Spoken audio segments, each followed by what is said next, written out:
Good day. Welcome to our group's presentation for our mini design project. One of the ways the United Nations aims to combat climate change is by controlling greenhouse gas emissions via its Sustainable Development Goals. In response, Canada's Wonderland wants to introduce climate-friendly electric go-karts as one of its new park interactions. Other stakeholders in the project include the manufacturing company Corellia Technologies, the investors, customers, the Vaughan community, the Canadian government, and the Wonderland employees. As members of the team responsible for the electric go-kart project, we set certain deliverables and testing standards. The deliverables include a transmission with 3 gear positions, a steering system, and a weight-bearing capacity of 2 kilograms. The testing standards include traveling 5 meters horizontally and 1 meter up a 15-degree incline.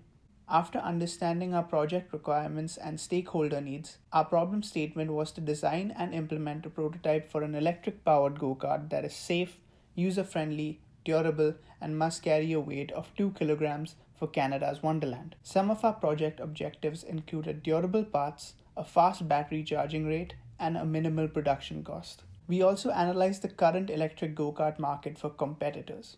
The Bosch e-go-kart was the frontrunner in the field with its high functionality and reliability, but also had high maintenance costs. The Segway 9-bot go-kart had a high reliability and low maintenance cost, but compromised on functional aspects. The Quindao go-kart was the cheapest on the market and had a poor functionality and low reliability as compared to the competitor companies. Conceptual Design Report. In the Conceptual Design Report, we created a pairwise chart with objective rankings based on the 4 performance objectives of the project.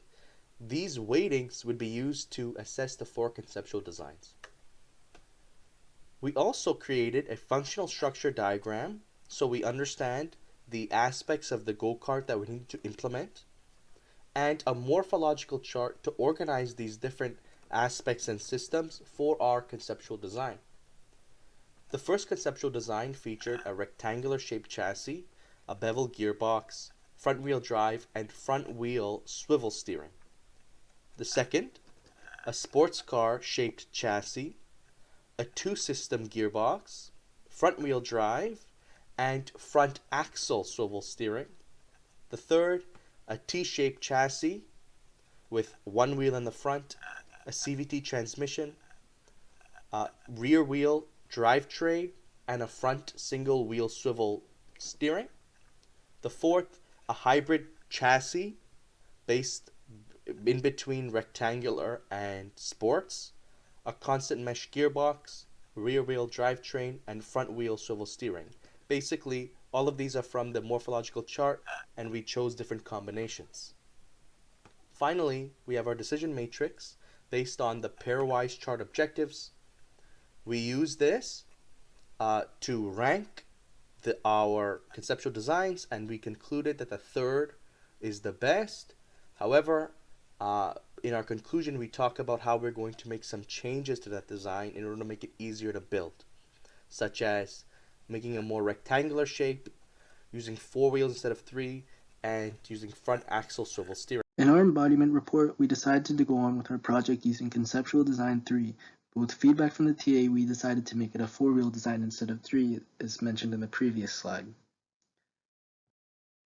Our model will feature a 4-gear system, and after some calculations, we found an overall gear ratio of 1 to 10. Teeth ratio will be 30 to 105. Gear thickness will be about 1.5 centimeters, and tooth thickness will be 3.14 millimeters. Here is our preliminary CAD models. As you can see, it is a 4-wheel drive with the 4-gear system as mentioned earlier. So this is the strength calculations made for the prototype, and this chart is the strength of each materials that were used to build the prototype. So to see how our prototype would perform, we did some calculations, and we found that with our low gear, the max speed that the cart will reach would be 9 centimeters per second, and in our high gear would be about 19 centimeters per second. Also, we found that it would take our cart approximately 6.5 seconds to go 5 meters on a horizontal surface, and 1.7 seconds to go 1 meter on a 15-degree incline. So let's look at the prototype design report. We only changed a few things from the embodiment to prototype, but it was some large things. We changed the tire design. We changed the steering system, which we actually didn't have a steering system in the embodiment design. And then we changed the chassis design. We minimalized everything and we only made one chassis. If you look at the simulations, we did simulations on the gear and the chassis. Both of them were okay since they were under our yield strength. We did it on the gear specifically because the amount of torque might break a tooth. Then we did it on the chassis because the applied weight is actually on the chassis. Now let's look at the possible improvements. Our first improvement would be all-wheel drive, which is a possible improvement which I believe we could have implemented. Next is Arduino use. The professor said we could use an Arduino but it would lose marks. Now I feel like we could have done automatic transmission and automatic steering.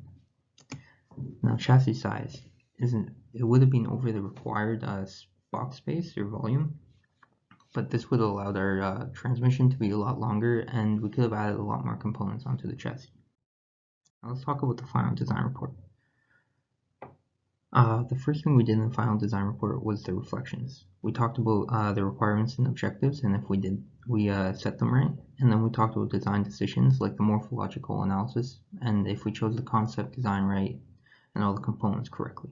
Then we talked about analysis and calculations, and our previous calculations and how they meet up now. Now we talk about the final design, and if you look at the final design, it's basically the same thing as our prototype design. We only changed two things, which would be the gear thickness and the chassis thickness. Increasing this would allow for increased stability and structural strength.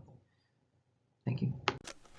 For the first three reports, we received feedback from Roger Carrick in order to improve our design and the content in our report. In the first report, we had to make some changes to our objective tree to add elements that we needed in the design. In the second, we had to make some changes to the design, making it more rectangular and larger, and simplifying the transmission system in order to make it easier to build. In the third, we had to implement a better steering system and improve our strength calculations, which had some errors.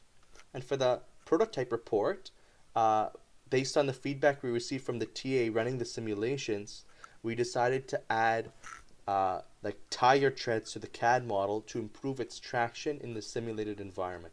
The design processes that were learned in this course, as well as other courses throughout our engineering program, were adhered to. Following the engineering design process made the design process easier, more systematic, and better organized for our group.